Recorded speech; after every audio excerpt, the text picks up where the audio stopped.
Good morning, everyone. Good morning. I am Chuck Blevins, T-TAC at Radford University, as Dr. Lee said. I have a background in special education. I've taught at the middle school, elementary school, and secondary level. And I've been with T-TAC now for nearly 13 years and focus primarily my work on co-teaching, inclusive practices, and content literacy in the classroom. And I'm here today with Katie, and she'll introduce herself. Good morning. I'm Katie Ginn. I also work at the Radford T-TAC. I am relatively new addition to the office. I've been working here since September. And so very excited to be looking forward to my 1-year anniversary this fall at T-TAC. And Chuck, I'm happy to share the presentation if that would be helpful. Is it not sharing? Yeah, you're sharing, I think, a PDF, so I can share the original. 1 second. All right. Hopefully you can see that presentation now. Okay.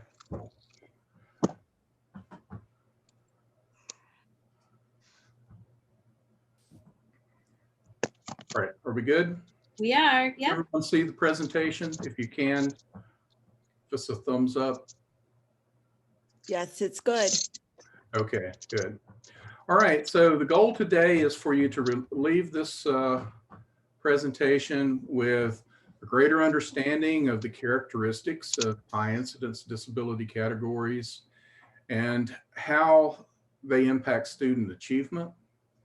We'd like for you to have at least a cursory awareness of our students and their individual needs as related to their disability, and knowledge of practices that could be incorporated in an inclusive classroom to support our students with disabilities.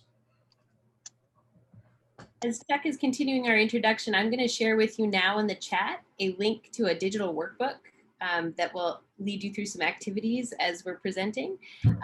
You're going to be prompted to make a copy when you click on the link. So everybody will be working from their own copy. And that link is here. Okay. So thinking about what our goals are for the day, what type of disabilities have you encountered in your classroom in the past if you're a gen ed teacher? And you can just drop those in the chat box.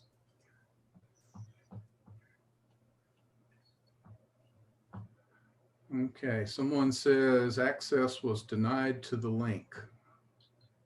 Okay, I'll work on that just a second. Sorry about that. Okay, so Katie will work on that. You'll be going to that in a few minutes, but it's not something that we're going to do immediately. And there we go. Looks like it worked for some folks, but not others. Oh gosh. Okay. Well, I can. I'll share another link that may give some people access who weren't able to make the copy. All right. Okay. And Chuck, you can. All right. So let's try a few things here. You should be seeing on your screen a list of words, and you'll notice that there are words that represent colors, but the color of the letters are different from the words. What we'd like for you to do as quickly as possible is say these out loud. Remember, you're muted, so you won't be embarrassed. So say the word. So instead of saying the word yellow for the first one, you would say green. For the second one, in the first column, instead of saying black, you would say yellow. So go through these as quickly as possible and see how easy or difficult it might be for you. So we'll give you just about 30 seconds to do this.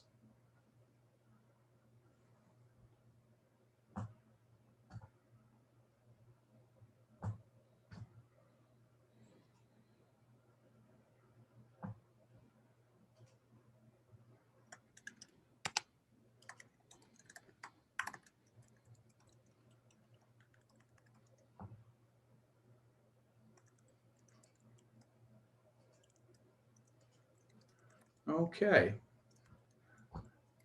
And how did that work?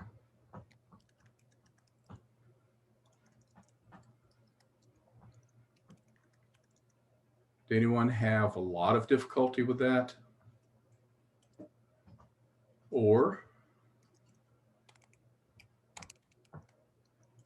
I think some of your comments are saying it's just slow going and hard to use, hard to do. yeah, well, think about some of the challenges that our students in the classroom face. Students with processing disorders or other disabilities often have challenges just like you experienced as they try to do the work that their students, that their peers without disabilities may have no difficulty with at all. Well, Katie's gonna do one more activity with you before we go forward. Okay. So for this one, you should have something to write on and something to write with. So a sheet of paper, something to write with. And I'm going to ask you in just a second when you're ready to close your eyes and try to draw a car.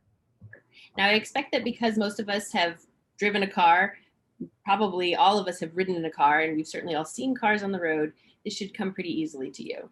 So hopefully you are ready to start your drawing. Close your eyes and start to draw. I'm going to give you about 10 seconds.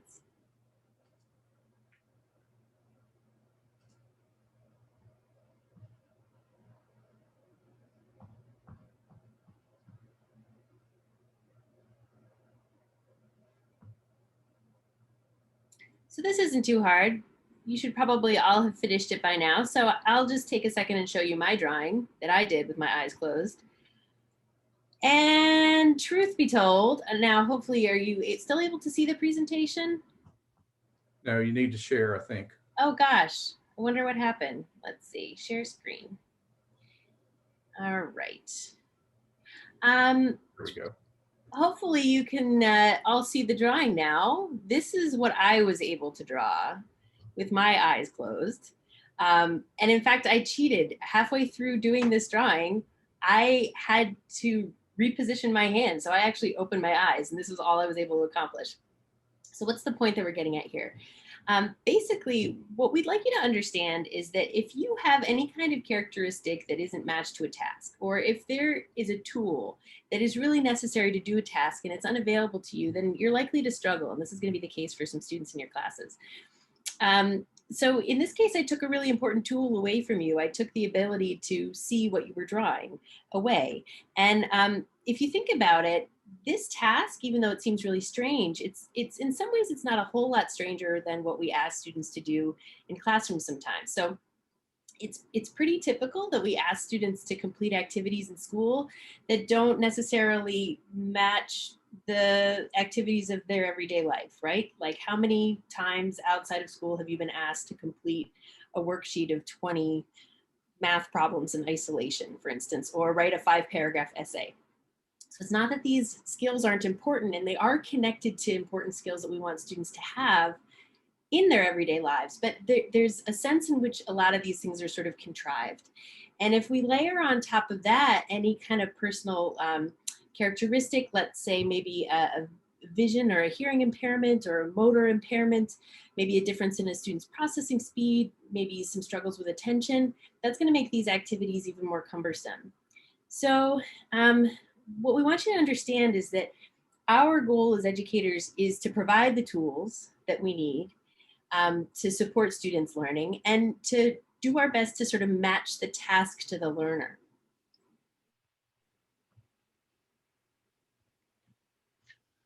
So in thinking about those two activities, let's look at some of the challenges that our students might face in the classroom based on their individual characteristics.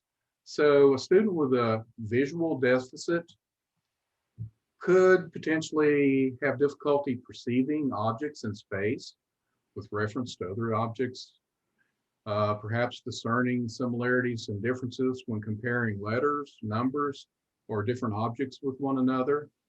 So what you would need to look for as a teacher is, does the student have difficulty copying numbers and letters, or reading multi-digit numbers or longer words? You may have students in your class that have auditory processing difficulties.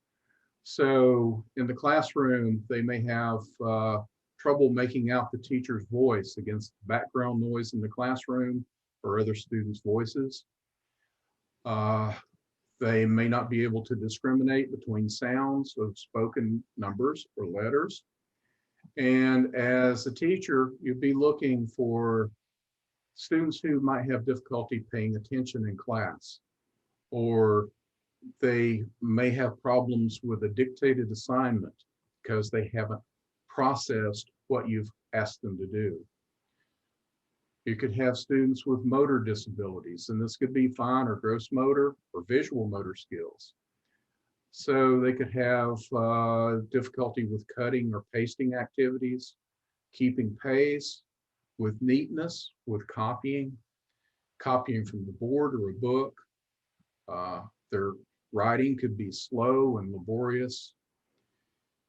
For these students, you would be looking, do they have difficulty with writing their words or letters, taking notes, copying notes?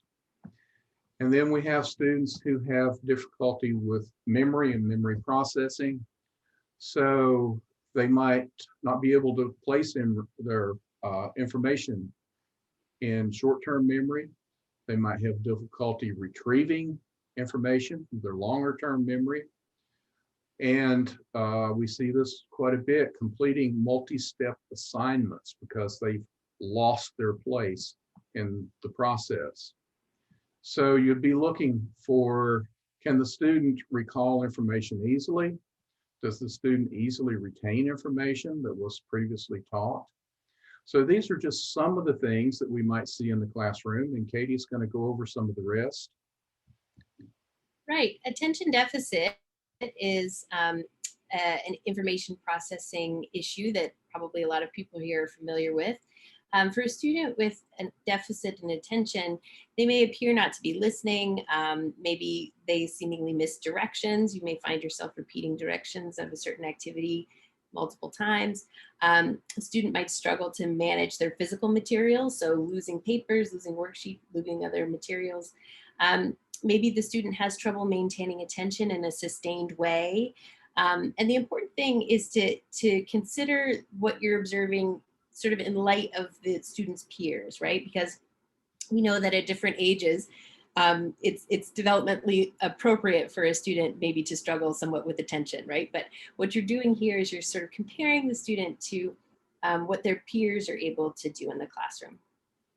Under the topic of expressive language difficulties, you may find that you have a student who you have a sense knows some information critical to the class, but can't explain it to you, right? They may have correctly completed a problem or a task, but maybe they may not be able to explain how they did it, or they may need some wait time while they compose an answer to a question that you've asked them in class. This may be especially true if the student is sort of under pressure. So in a situation where the student has to call up an answer with an audience or in the moment, right? On the flip side, you have receptive language issues. So a student who struggles with receptive language may have more difficulty than their classmates with unfamiliar vocabulary, for instance. Maybe they have trouble inferring the overall meaning of a passage if there are new words in the passage, and that's because they can't as easily derive the meaning from the context. A student with receptive language difficulties might need to hear things more than once. They may need sort of the verbal presentation of information to be slowed down for them. They might require a little bit of think time before responding to your question in class. In the case of the student who struggles with expressive language, that's because they're composing their response. For a student who struggles with receptive language, it's because they're thinking about what you've asked, right? Some activities that might be especially difficult for a student with receptive language problems is to take notes from dictation, or to take notes as you're presenting information orally. This could be a struggle in particular. And finally, we're talking a little bit about cognitive and metacognitive issues. probably heard the term executive function. Students who struggle with cognitive and metacognitive issues, they might struggle to organize information.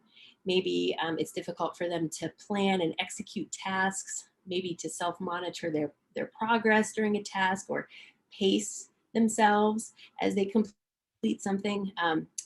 These students may struggle somewhat to recognize maybe what they know and don't know about a topic. They may have more trouble independently noticing and correcting errors in their work. Possibly they may be reluctant to switch strategies when they notice that something isn't working. So one of the important cognitive and metacognitive skills are being able to generalize what you learn in one situation and apply it to another situation. So that could be a challenge for students who struggle in this area as well. Okay, we're going to look at a few of the disability eligibility categories, and the federal regs set up 13 categories. In Virginia, we have an extra one called developmental delay, and this is for the younger kids that we really don't know where they're going to be at this point, but they're behind their peers. So we have this extra category that our younger students can be placed in until we see whether they're going to qualify for a disability designation or whether they're going to catch up with their peers, usually by the time they're in maybe second grade. What we're going to focus on today is the 5 most prevalent of the disability categories. These are typically the students that you would primarily find in an inclusive classroom or a co-taught classroom. We'll be focusing on autism spectrum disorder, emotional disabilities, intellectual disabilities, OHI or other health impairment, and specific learning disabilities, which is the largest category. Okay, so I'm hoping that you've had some luck accessing this digital workbook. If not, I apologize. We've tried it a couple of different ways now. It may be some sort of setting if you're accessing through a school or other organization, it might be something like that. So I'm sorry, that was an unanticipated problem on our end. So we are going to be breaking you into groups, however. And so my hope is that at least somebody in each group will be able to access this workbook. So quickly, I'm going to just create some groups for us, and you're going to be randomly assigned. There should be 2 to 3 of you in each room. And the thing to know is that you're going to be working with your group to look with a little bit more attention at one of these sort of top 5 most prevalent disability categories. Please take a minute to note the room number of that you're assigned to as you go in. If you're in room 1 through 4, you're going to be looking at specific learning disability. Room 5 through 8, it'll be autism spectrum disorders. 9 through 12 will be looking at other health impairment. 13 to 16, intellectual disability, and 17 to 20 will be emotional disability. I'm going to open those rooms now. So you should be seeing an invitation. As soon as you see it, you can jump right in, and you should have access again to that workbook. Please feel free to return if you finish early. You're going to be in there for about 10 minutes. That's the plan. If you do finish early, come on back, or if you have a question, come on back. Otherwise, we'll see you when you return.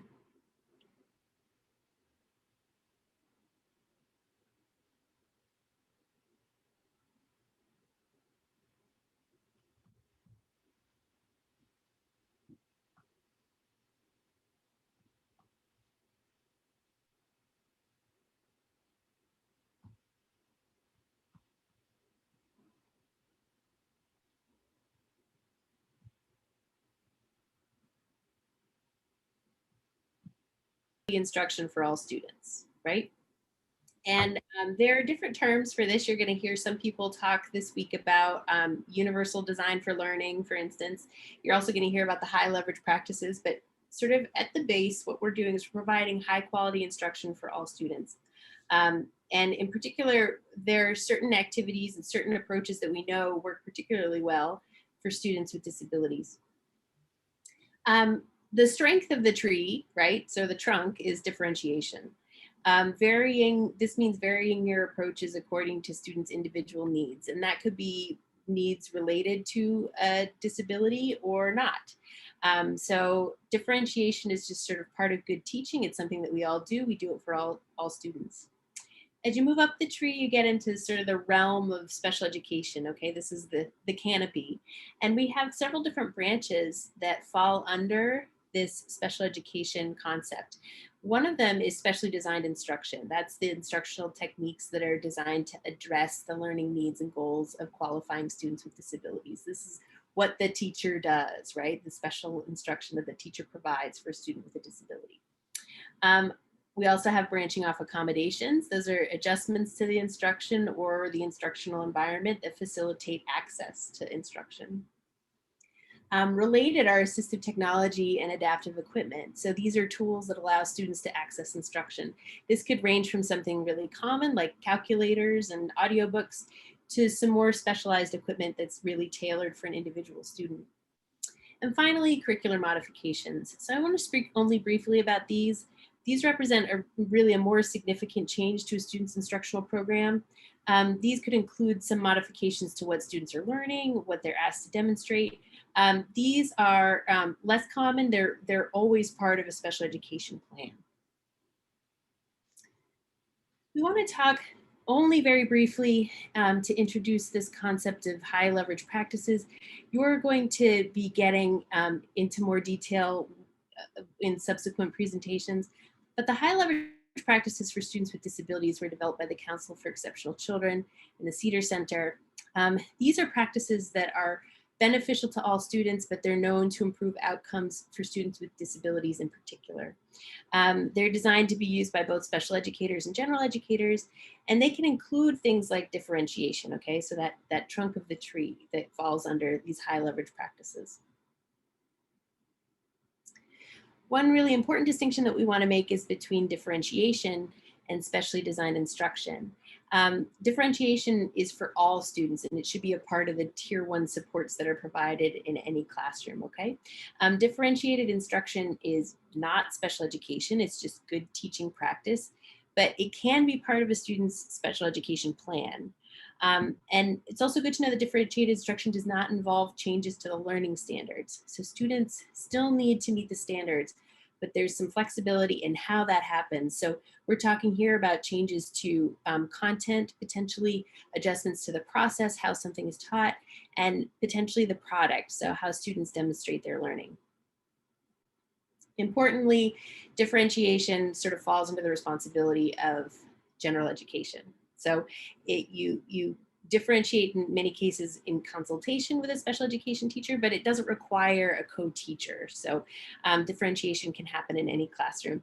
Marilyn Friend, who's a nationally recognized author and presenter on the topic of co-teaching, talks about differentiation being just good teaching.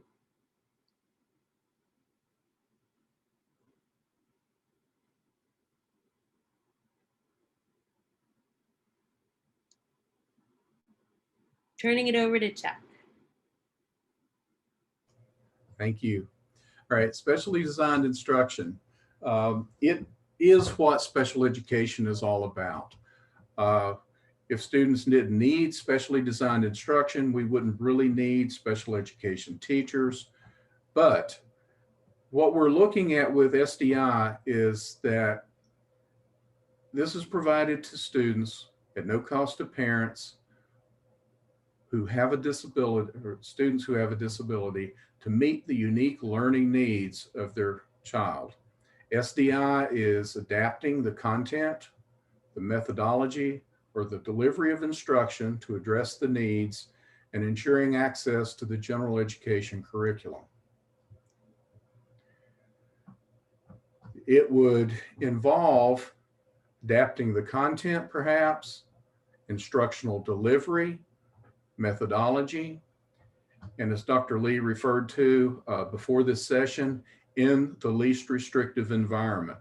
Thinking about first the center of this center bubble, the general education classroom, perhaps with consultation with a special education teacher, perhaps with co-teaching support during the whole class period with co-teachers being a special ed teacher and a general education teacher, related services from a speech therapist or occupational therapist, physical therapist, maybe a math specialist or a reading specialist. Resource support, which could occur in the gen ed classroom or in a special classroom where the student is not in the general education setting with their peers. But all of this is designed to give students with disabilities access to the general curriculum. All right, so again, specially designed instruction. When we think about that, we want to know, how do we address the learning gaps for students with disabilities, and how do we help move them toward their goals? As a general rule, the content area teacher may deliver some SDI with the guidance of a special educator. These are the cases where it's content specific, where perhaps the science teacher or a math teacher who is most familiar with the content may do some specially designed instruction to meet the needs of a student with a disability. Planning and documenting the delivery of SDI is primarily the responsibility of the special education teacher.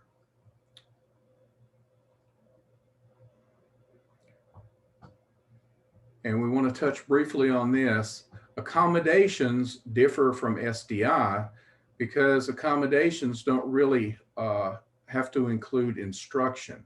It could be things like preferential seating, copies of notes, either provided by the teacher or maybe a student peer, read aloud accommodations, large print materials, pencil grips, reduced assignments, having extended time on tests or other assignments.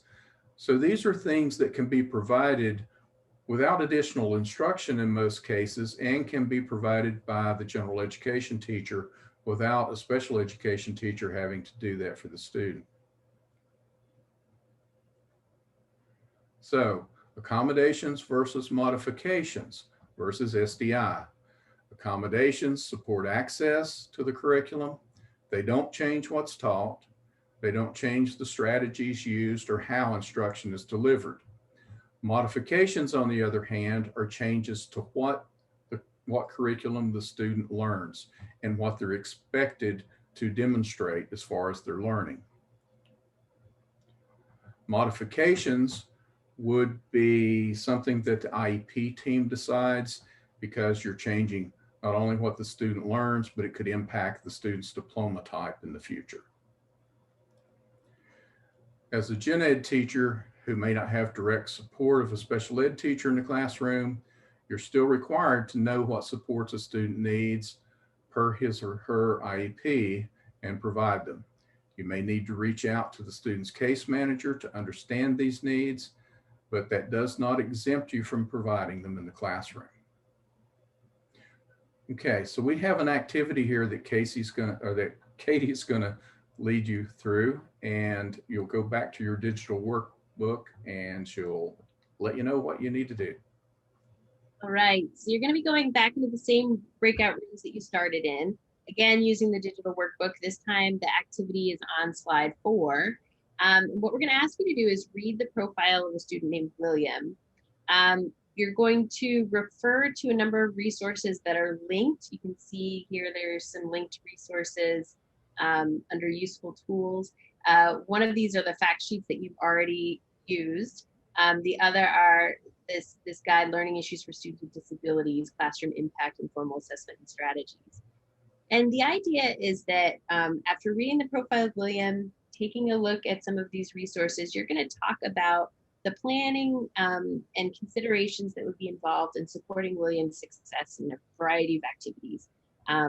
So for instance, we're going to ask you to think about a lab experiment, whole group instruction, a lab report, and an assessment, because obviously the student would need some support in all of those areas.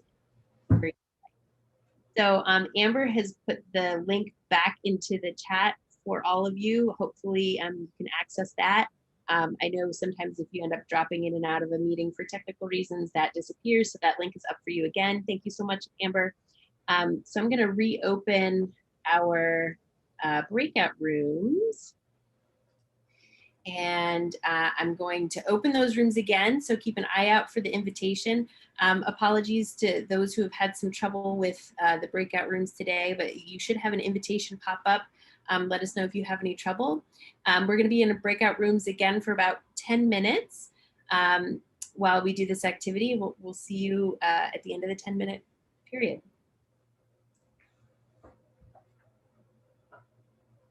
As a PDF, what we think we're going to do is send an email with the attachments. We know some folks had difficulty accessing the materials. If you have a personal Gmail account, the links will be accessible through your personal account, so you won't be blocked if your school system has a filter. Same thing with the JMU CTA folders that have your materials in them. You won't have to use a school account. If you use a personal account, you can still access the materials. What we'd like for you to do now, as we're wrapping up, because our time is just about gone, remember what we talked about our goals for the session were. What we'd like to know is, are you leaving with a greater understanding of characteristics of these 5 high incidence disability categories and some of the ways they might impact student achievement? Do you feel like you have a better awareness of students and their individual needs as related to disabilities? And do you have a better knowledge of practices that might be incorporated in an inclusive classroom to support our students with disabilities? So you can put that in the chat box, or you can use your reactions. You should have a reaction button at the bottom of your window. So give us a thumbs up or a no or a yes, or any comments that you want to put. We would appreciate the feedback. Okay, I'm getting thumbs up. I'm getting a yes. I can't see everyone. Okay. All right, thank you all very much. We really appreciate your attendance and your attentiveness. I know this is really different than what we've done in the past. So I miss seeing your smiling faces from a couple years ago. So hopefully next year in June, we'll be able to be back on campus at JMU and actually get to sit down and have some conversations. So thank you very much. Katie and I will see you again tomorrow in a couple of sessions, and hope the rest of the day is great for you. Thank you all so much. Awesome. Thank you, Katie and Chuck, for doing the disability categories for us. One of the things we would want, if you learned something that you didn't know about a